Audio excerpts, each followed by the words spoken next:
سامعین،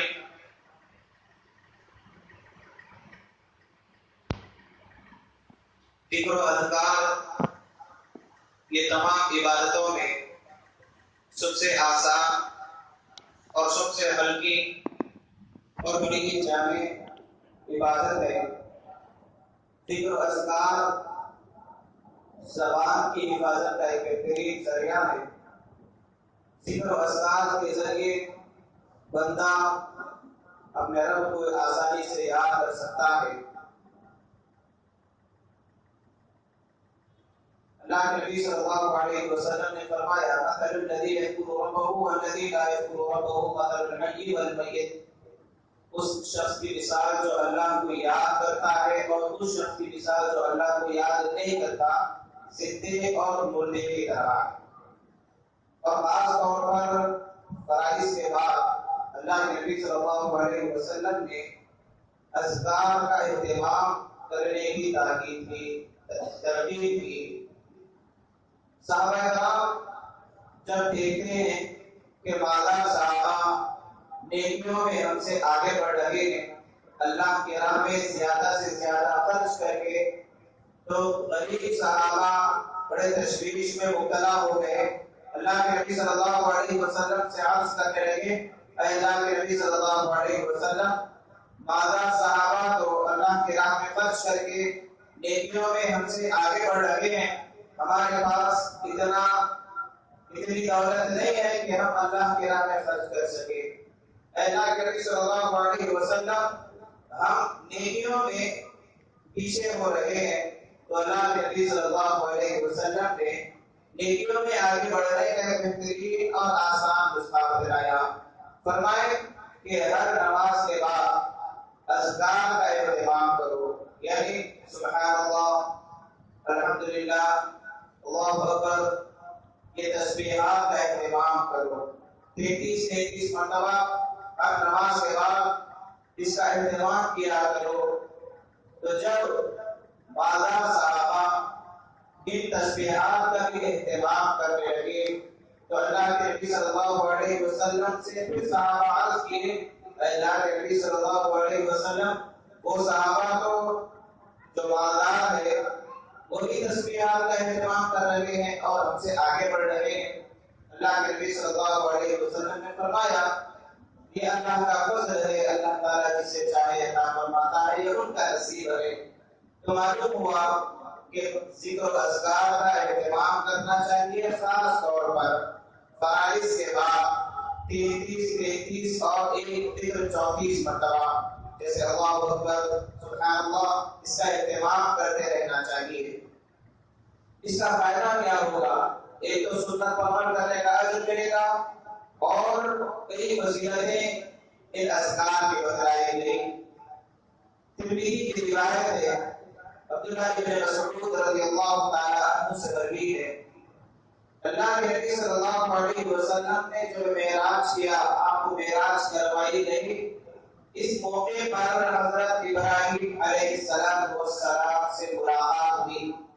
ابراہیم علیہ السلام نے کہا کہ اے محمد صلی اللہ علیہ وسلم، اپنی امت کو میرا سلام کہنا اور ان سے کہنا کہ جنت کی زمین بڑی ہموار ہے، بڑی مسطح ہے، یعنی کھیتی کے لیے تیار ہے، اور جنت کا پانی بڑا میٹھا اور شیریں ہے، یہاں پر کاشت کی جا سکتی، یعنی کھیتی کی جا سکتی۔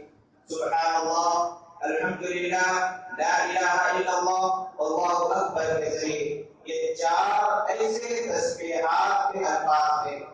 سبحان اللہ، الحمدللہ، لا الہ الا اللہ، واللہ اکبر، کہ بندہ جب سبحان اللہ کہتا ہے تو جنت میں اس کے لیے ایک درخت لگایا جاتا ہے۔ سبحان اللہ، اتنا اندازہ لگائیے، کوئی اگر دن میں 100 مرتبہ یا 1000 مرتبہ اگر اس لفظ کا ورد کرے گا تو 1000 جنت میں 1000 درخت لگائے جائیں گے، اور اگر تعداد اس طریقے سے بڑھتا جائے گا تو اور اضافہ ہوتا جائے گا۔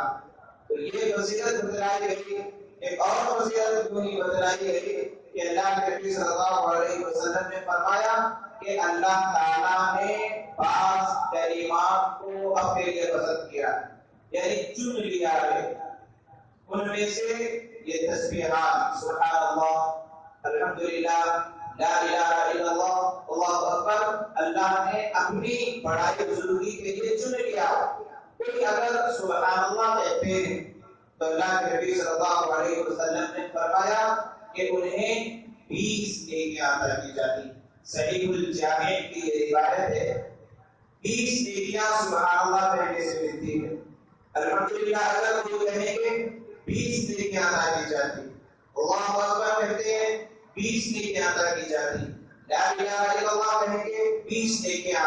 اب اندازہ لگائیے کہ اگر 33 مرتبہ ہر نماز کے بعد ان اذکار کا اہتمام کرے گا تو اس کے نیکیوں کے آگے بڑھنے کا کیا عالم ہوگا۔